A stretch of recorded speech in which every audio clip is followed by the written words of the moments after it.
Hey guys, welcome back to another episode. Today we're going to take a closer look at various semiconductor news. We're going to start off with Nvidia, then we're going to take a closer look at some AMD, Intel, Amazon, and I think we're going to end the episode with some TSMC news. If this is your first time here, my name's Jose Najarro, and I am huge into the semiconductor market, both from career and education. I love doing kind of these weekly videos where we take a closer look at a nice bulk of news happening within the industry.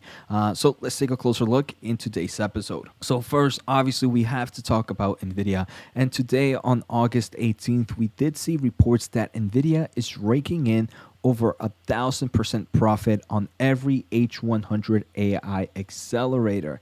And I think this is insane because right now there are reports and analysts that have kind of done like the reverse engineering to see how much each H100 chip costs. They mentioned that the sticker price they've come up with for one GPU is roughly $3,320. And these are chips that are selling for over $25,000, $30,000, sometimes even $40,000. So it does seem like Nvidia is definitely pulling up a nice amount of profit on each chip sold. So there are the number comes from a financial firm, as we can see, named Raymond James, and were tweeted by Barron's advisors Ty Kim via Tom's Hardware. And obviously these numbers are should be taken to some extent with a grain of salt because we don't know the actual number, but I'm gonna guess is some kind of at least educative back-end guess of how much it costs. I want to say probably the most expensive part for these GPUs, at least for the H100, is actually the back end of the manufacturing or the advanced packaging. The advanced packaging is what's really seeing the bottleneck, and I do believe that's probably where most of the costs for these GPUs come from. Right? If it was just the front end or the creation of wafers, I'm pretty sure it's going to be in the few $100 price point for the overall kind of sticker price of creation. So pretty interesting to see here. I know Nvidia investors are super excited, especially after earlier this week. I believe we took a closer look at a report that said that TSMC will ship roughly $22 billion worth of H100 chips in 2023 alone. And I actually kind of did reverse engineering math to kind of see how much money is coming from some of the other markets for Nvidia to be able to beat analyst expectations for their upcoming earnings. For those that are not familiar, August 23rd, we do have Nvidia reporting earnings, and I do believe this is going to be a big earnings report. Right, the company is up year to date over 200% because of this AI hype. Most of this growth, a good portion of this growth is coming from their last earnings call where they mentioned this huge AI demand. Not what we're really expecting for this quarter is to see if that demand is actually real. Is it bigger than we actually anticipated? And what do we expect for the upcoming quarters? So our earnings is actually 6 days before my birthday. My birthday's August 29th, so this could be an early birthday gift for me. So now let's take a closer look at some other reports. I want to jump into Amazon, and this kind of correlates with both AMD and Intel. But before we go any further, guys, I just want to say thank you for the support. We just hit 27.3 subs. I'm trying to hit 30,000 by the end of the year. So if you haven't done it, make sure to hit that subscribe button and the thumbs up. It helps with the channel so much. Let me know in the comments below, are you bullish on any semiconductor company right now that is not Nvidia?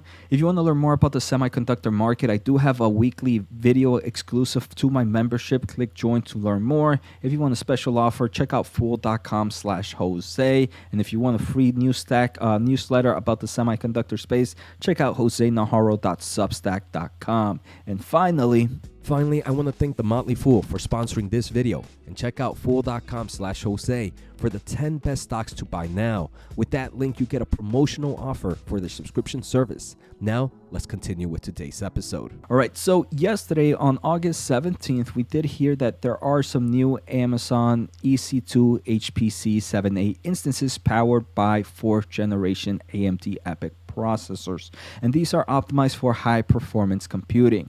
So they did mention that they are announcing the general availability of this kind of EC2 instance, which includes the next generation of AMD's CPU, their 4th gen AMD EPYC processor Genoa, which delivers up to 2.5 times better performance compared to the previous generation, which was the 3rd generation Milan. And I think this is actually pretty impressive, right? It just continues to show the overall availability of AMD's kind of CPU product and kind of continuing to kind of grab a nice amount of market share or maintaining a nice amount of market share in these big cloud server providers. What I do find pretty interesting though is Genoa did come out I believe came out earlier before Sapphire Rapids. And Sapphire Rapids, which is Intel's 4th generation CPU processor, that was actually available for general purpose usage and for general availability in August 2nd of 2023. So not much of a difference, about 2 to 3 week difference, but I do believe it's pretty interesting that Intel, even though it was delayed numerous times with their Sapphire Rapids, kind of made it first into this kind of AWS product. I might have to say that Intel, even though it is kind of losing maybe to some extent some form of technological leap versus AMD, it still has kind of the volume leader, it's still the huge market share, and maybe because it is the huge volume leader, companies like AWS still like to focus on them a little bit more at the beginning, which makes sense, right? You want to kind of go with the player that has the most volume at the beginning and kind of ramp them up as they go. But I just wanted to kind of bring that up to date because we did see AMD just recently announced it in August 17th, and we did see Intel talk about their 4th gen with AWS earlier this month. I'm personally very bullish in AMD. If we take a closer look at AMD stock, it's sitting at roughly $106, $105 as I am recording. I believe AMD is probably one of my best value and growth propositions right now. I like it a lot right now. I kind of included it in my four top AI stocks to buy right now. AMD is one of them. Make sure to check it out to kind of find out the other 3. If we take a closer look at Amazon has done amazing year to date. Is up 55%, sitting at $133. I think right now, compared to some of the tech giants that we have right now, Amazon is definitely one that I don't have in my portfolio, but one that I feel I should kind of keep a closer eye on. Obviously, before has been better buying opportunities, but before here in this channel, we have been grinding great semiconductor companies like Nvidia. So I do believe now that kind of a lot of our semiconductor stocks might have gone up. It might be great to start focusing in other markets that maybe we can get a little bit more growth opportunity in forms of valuation.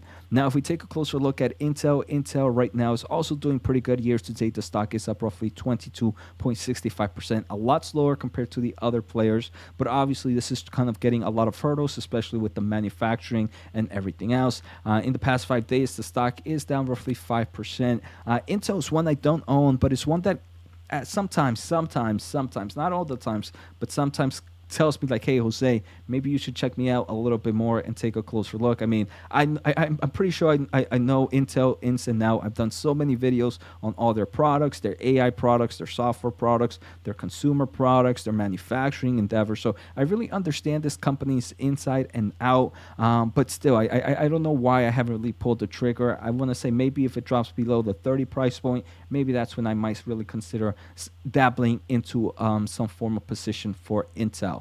Now the final thing I want to take a closer look at is TSMC. So there are some reports that TSMC has formed a task force to accelerate the 2-nanometer chip production. I do believe the 2-nanometer chip production is going to be like a very big battlefield. We do hear like Samsung saying that, hey, they're 2 nanometers where they're going to overtake TSMC. We have Intel saying that they're 1.8 nanometers where they're going to kind of take leadership again. So I want to make sure, it seems like TSMC is kind of really taking this competition serious, and it does seem like they are kind of creating this task force to accelerate their 2-nanometer chip production. I think that's a great move for TSMC.